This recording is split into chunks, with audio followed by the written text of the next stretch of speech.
Querido irmão, querida irmã, 25º domingo do tempo comum. E a palavra de Deus hoje nos traz algumas das lições mais importantes, fortes e difíceis de compreender de toda a Bíblia. Hoje nós temos como temas principais a relação estabelecida com os pobres, a necessidade de oração por governantes e governados, e no Evangelho um difícil discurso de Jesus, em que ele nos chama a não ser bobos, mas a cultivar uma esperteza em nós, com objetivos e práticas diferentes das do mundo. E ao final, Jesus nos chama a não servir a Deus e ao dinheiro. E conclui fazendo um convite importante à fidelidade, que deve ser demonstrada no pequeno e no grande. Procuremos, com o auxílio do Espírito Santo, aprofundar um pouco a bela e forte comunicação que Deus hoje tem a estabelecer conosco. A primeira leitura, tirada do livro do profeta Amós, nos traz uma crítica duríssima que Deus faz às pessoas que agem com soberba, maltratam os pobres, tratam mal aqueles que lhes são subordinados. A palavra dirá que, por conta da soberba, Deus prometeu não se esquecer do mal praticado contra os pobres e os oprimidos. Uma lição forte, que deve nos levar a um exame de consciência sobre como nós tratamos os nossos negócios e principalmente como nós tratamos as pessoas.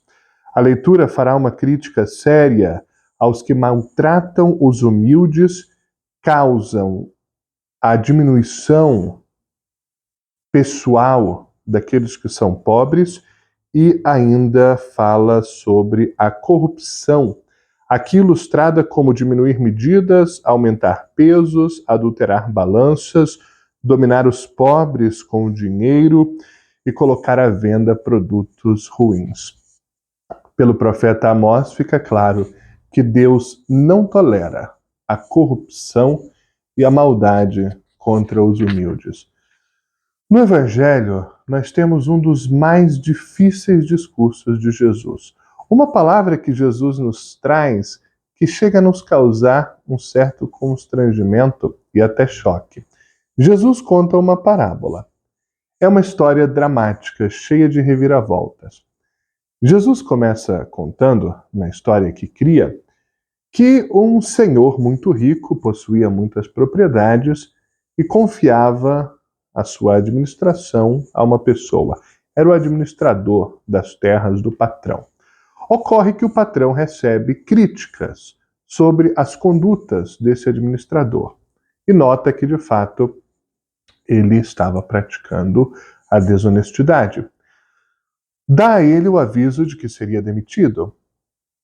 Esse administrador, então, nesse segundo quadro da parábola, vendo-se em situação difícil, nota que não teria mais forças para trabalhar, teria vergonha de mendigar, precisa encontrar uma saída para o seu futuro. É aí então que vem a próxima cena. Ele chama os devedores do patrão e frauda as notas. Faz com que esses devedores relatem, documentem que deviam menos do que efetivamente deviam. A palavra volta para Jesus e ele elogia o administrador corrupto, infiel e desonesto. Como entender tal ensinamento de Jesus? É preciso maturidade. E se nós tivermos a capacidade de compreender, veremos que é uma das lições mais sérias, concretas e atuais de Jesus. O que Jesus elogia não é a corrupção, não é a desonestidade. Acabamos de dizer, lendo o profeta Amós, Deus não tolera a corrupção. Papa Francisco dizia que Deus perdoa os pecadores, os corruptos não. Jesus, então, elogia a esperteza. Em qual sentido? Jesus elogia a capacidade que esse homem tem de encontrar saídas inteligentes, inclusive colocando-se do lado dos devedores contra o patrão, para salvar a si mesmo, para ter um futuro com mais esperança. Note bem, há uma linha muito tênue. Há uma condenação de Jesus quanto à corrupção, fica clara em diversos pontos da vida de Jesus. Mas há hoje um incentivo à superação de uma mentalidade meio boba, meio superficial, meio infantil, para que a gente possa se inspirar na esperteza dos maus deste mundo para, imitando seus métodos desonestos, fazer o honesto bem.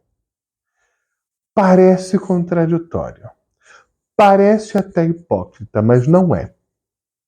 Jesus nos chama a olhar como agem os bem-sucedidos do mundo, aqueles que conseguem alcançar as pessoas, produzir efeitos concretos na vida da sociedade. Hoje nós temos essa figura dos influenciadores. Se o evangelho fosse hoje, Jesus provavelmente elogiaria os influenciadores, não pelo seu péssimo conteúdo, não pela sua futilidade, não pela superficialidade de suas vidas e palavras, mas pela sua capacidade de encontrar espaços e se conectar com as pessoas. Aqui é que está. No fundo, o que Jesus está dizendo? Vamos olhar bem concretamente, porque essa página do Evangelho tem que ser lida muito concretamente. Nos contextos de hoje da igreja, não é raro a gente chegar numa comunidade e escutar as pessoas dizendo assim: tem 20 anos, 30 anos, 50 anos que eu estou trabalhando, que eu estou tentando, que eu estou me esforçando. E os resultados não são aqueles que nós esperávamos. É óbvio. Se está há 20, 30, 40, 50 anos fazendo a mesma coisa, ainda continua a fazer, não é possível. É evidente que os resultados não virão. Ao contrário, no mundo de hoje, a gente nota que, de um instante para outro, desculpe a franqueza, qualquer imbecil propagando qualquer imbecilidade viraliza e faz com que o mundo inteiro preste atenção e comente aquilo que o fez se tornar viral. É isso. Jesus está nos dizendo: aprenda, aprenda. Se for preciso, imite. Não no conteúdo, na forma. Transformando completamente o conteúdo, o objetivo, o resultado esperado. Noutras palavras, Jesus nos chama a aproveitar as estruturas e ferramentas mundanas para propagar o divino. Se existem redes sociais, vamos utilizar. Servem para um monte de porcarias. Levam conteúdo imoral, desordenado e desagregador à sociedade. Jesus diz: usem, usem. É um instrumento mundano, muitas vezes desonesto. Usem para fazer com que o bem, então, seja propagado. Veja como é séria essa lição. Precisamos deixar de ser bobos na evangelização, na difusão do bem. Deixar de agir só naquele pequeno ali, que muitas vezes acaba sendo o que a gente vai administrando malha a malha. Precisamos olhar mais longe, com mais esperteza, com mais inteligência. Precisamos conhecer melhor as engrenagens deste mundo e, já que elas existem mesmo, é um fato incontornável, utilizá-las para fazer o bem. Jesus vai mais longe do que eu estou indo e chega mesmo a dizer: usem o dinheiro injusto para fazer amigos. Jesus diz que é possível utilizar até aqueles elementos que não possuem uma adequada procedência, até o dinheiro, para fazer o bem. Não tem nada a ver, é uma ressalva importante, com dizer que os fins justificam os meios. Não, a lição de Jesus é outra. A lição de Jesus é, superando a bobice, se apropriar das ferramentas que este mundo dispõe para fazer e propagar o bem. Vou dar um exemplo muito concreto. Alguns dias atrás, aqui em Brasília, aconteceu um grande evento chamado Desperta Brasil. 70 mil pessoas presentes no estádio Arena Nacional Mané Garrincha, o maior público da história do estádio.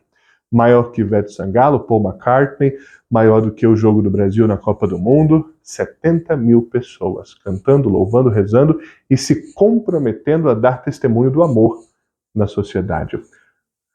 Quem levou para frente foi um padre, Frei Gilson. Sabe quanto custou o estádio?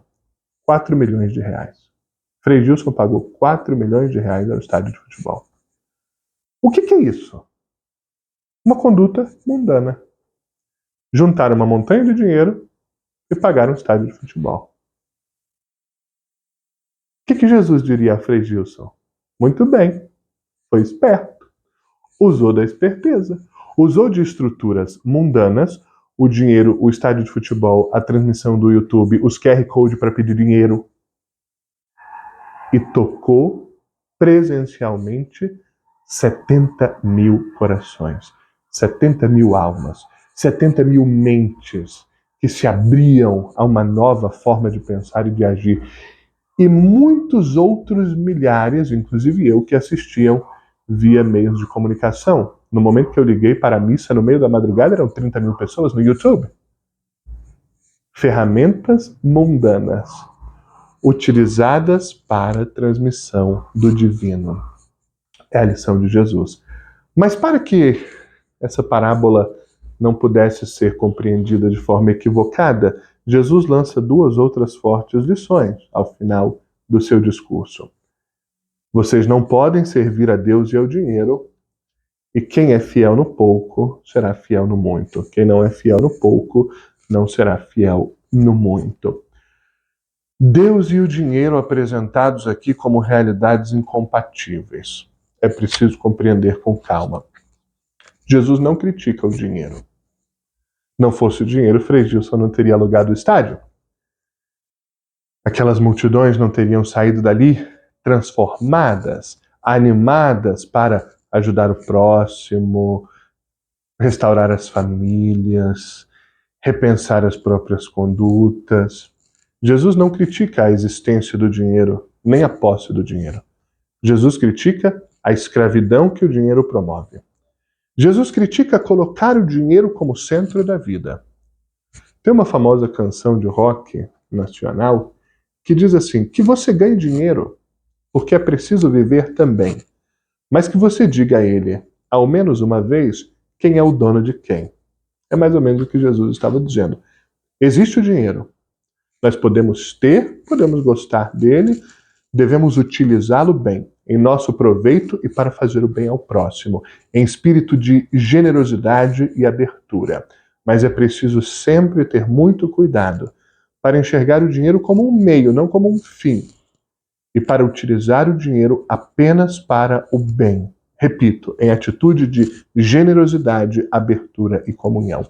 E quanto à fidelidade, o que Jesus hoje quer nos dizer é: não ceda aos pequenos desvios. Não há corrupção pequena. Quem desvia 10 reais, desvia 10 milhões. Quem comete uma ilegalidade aqui, não terá problema de cometer grandes ilegalidades. Jesus chama a um alto nível de fidelidade, mesmo quando se trata de tão pouco, mesmo quando não tem ninguém olhando, mesmo quando o impacto não vai ser percebido. Continuar sendo fiel. Não permitir brechas, concessões na fidelidade. Fidelidade a quem? A Deus, ao próximo, aos compromissos assumidos, à família, à comunidade, fidelidade nos ambientes de trabalho. Não aceitar fazer concessões no reto agir, na conduta correta, legal, cristã, íntegra, moralmente ordenada. Finalmente, São Paulo, escrevendo a Timóteo, convida a rezar. E a rezar por governantes e governados. Rezar pelas autoridades constituídas da nossa sociedade, para que façam o bem às pessoas. No final, a leitura termina dizendo: em todos os lugares, as pessoas façam oração, erguendo mãos santas, sem ira e sem discussões. É mais atual que o Jornal de Amanhã no contexto atual do Brasil e do mundo, em que nós estamos irados, colocados em polos extremos, num contexto de polarização desordenada que mata o outro, rotula o outro, que quer cancelar o outro. Não podemos mais dialogar, não podemos mais lidar entre nós, as famílias estão fragmentadas por critérios políticos, ideológicos. Paulo nos chama a uma outra postura: rezar pelos que estão no poder, pelos que já estiveram no poder, pelos que ainda estarão no poder, rezar pela sociedade para que tenha em seus governantes não tiranos, não déspotas, não corruptos, mas pessoas que façam o bem em uma larga escala, especialmente pelos mais pobres e vulneráveis. Quanto a nós, rezar juntos, rezar com respeito ao outro, à diferença, ao que tem uma opinião política diferente da minha, uma visão política diferente da minha, evitando o conflito, evitando a ira nos relacionamentos. Que a palavra de Deus de hoje nos ajude a não ser bobos, mas espertos como o mundo para fins divinos, celestiais, transcendentais e cristãos. Ter uma relação saudável com o dinheiro, não deixando que ele mande em nós, mas utilizando o pouco ou muito que temos com generosidade pelo nosso bem, pelo bem do próximo. E fidelidade em tudo, no pequeno e no grande. Bom domingo e boa semana.